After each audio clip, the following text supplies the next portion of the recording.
kasih Anda masih bersama kami dalam Breaking News Kompas TV. Saya Adistila Rasati. Saudara, ini merupakan hari terakhir di mana kunjungan Paus Fransiskus di Indonesia, dan hari ini Saudara, Paus Fransiskus akan dijadwalkan meninggalkan Indonesia dan akan segera bertolak ke Papua Nugini untuk melanjutkan kunjungannya. Yang Anda saksikan ini adalah visual di Bandara Soekarno-Hatta, Tangerang, Banten, di mana pengamanan masih bersiap dan juga bersiaga menunggu kedatangan dari Paus Fransiskus untuk segera meninggalkan Indonesia, bertolak ke Papua Nugini, melanjutkan kunjungannya.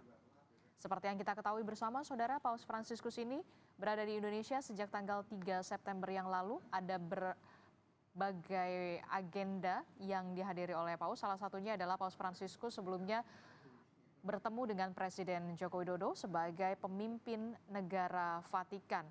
Ada berbagai isu yang kemudian didengungkan dalam kunjungan Paus Fransiskus ke Indonesia, selain toleransi beragama, juga bagaimana misi perdamaian dunia yang harus juga terus diupayakan tanpa adanya kekerasan, termasuk juga adalah social justice, hak-hak dasar manusia, juga terus didengungkan oleh Paus Fransiskus selama kunjungannya di Indonesia, termasuk juga soal isu lingkungan yang juga ditonjolkan dalam kunjungan Paus Fransiskus di Indonesia, Saudara. Kita akan masih lihat, ini adalah sejumlah persiapan di mana nanti akan ada upacara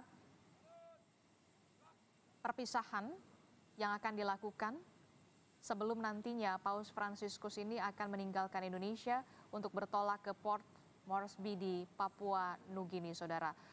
Sementara itu, informasi yang kami dapatkan, rombongan dari Paus Fransiskus sebagian besar sudah berada di pesawat. Kalau kita lihat, pesawat yang digunakan oleh Paus Fransiskus dari Indonesia menuju ke Papua Nugini menggunakan Garuda Indonesia. Ini cukup menarik sekali, Mas Budiman. Ketika dari Indonesia menuju ke Papua Nugini menggunakan Garuda Indonesia, plat merah. Saya agak nggak paham ya. Mungkin Mas Jonan yang bisa menjelaskan kenapa Garuda Indonesia. Tapi simpel saja lah. Mungkin ya penerbangan apapun yang dipakai ya bisa saja digunakan untuk penerbangan Paus dan 80 wartawan ke Port Moresby. Nanti dari Port Moresby masuk ke Dili akan menggunakan pesawat apa. Ya bagi Indonesia tentunya ini bagus ya. Bagus dalam arti kalau dalam konteks marketing gitu kan sesuatu yang baik. Ya, branding juga yang bagus. Seorang Paus Fransiskus menggunakan pesawat komersil Indonesia. Kijang gitu kan. Nanti mungkin kijangnya akan naik itu kan sesuatu yang wajar. Tapi itu oke-oke saja. Tapi poinnya bukan soal itunya, bukan soal. Tapi bagaimana kita berbela rasa gitu. Masih banyak orang-orang yang situasinya tidak cukup diuntungkan dengan situasi itu yang harus dirasakan. Jadi oke, dalam hal-hal yang demikian. Tapi ada esensi-esensi penting. Kalau saya adalah bagaimana ada perubahan political behavior dari elit-elit, bagaimana ada formulasi kebijakan yang lebih mengafirmasi kelompok-kelompok termarginalkan, itu penting berkaitan dengan pilkada. Siapa tahu kan, saya tertarik ketika dalam debat capres dulu, salah seorang calon wakil presiden berbicara soal pertobatan ekologis. Itu kan menarik. Ya.